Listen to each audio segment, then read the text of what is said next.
over 666 billion shillings has been allocated for the initiative. The new national IDs will feature enhanced security measures. 666 billion, and like you saw, 293 went into the software, and we're looking forward to spending the rest of that money in the process of trying to implement this project. We hope that we'll be at the parish for a period of 6 months. By April, we want to be on our foot. Not everybody qualifies to be registered. At the parish, we'll be focusing on the citizen. What do you need as a Ugandan? If you've not enrolled, get in touch with your parents, get copies of their national ID. Let your LC and your DISO write for you a recommendation later. And with that in hand, you can walk to a station and be enrolled. But if you want to renew, we are saying if you have a copy of your old card, you'll simply walk in with it and you will apply for a renewal. We are not depending on one biometric feature anymore. We now have the iris, then we now also have the fingerprints, an image, and then also it's a more digital improved card really version.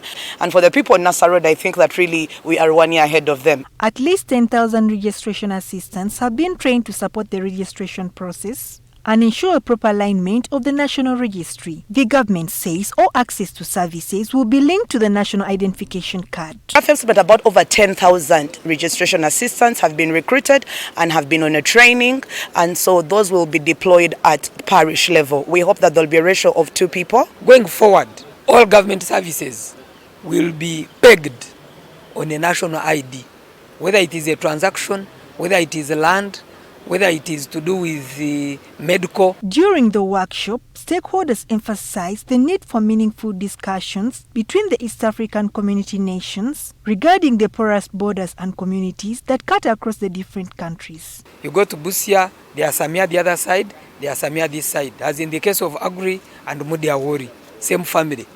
One is a vice president, the other side, another one is a minister here. So, in terms of citizenship determination, if you are me, immigration or NIRA, how do you register that family? Our appeal is, can we sit together, all the combined, and have a decent discussion to resolve these matters?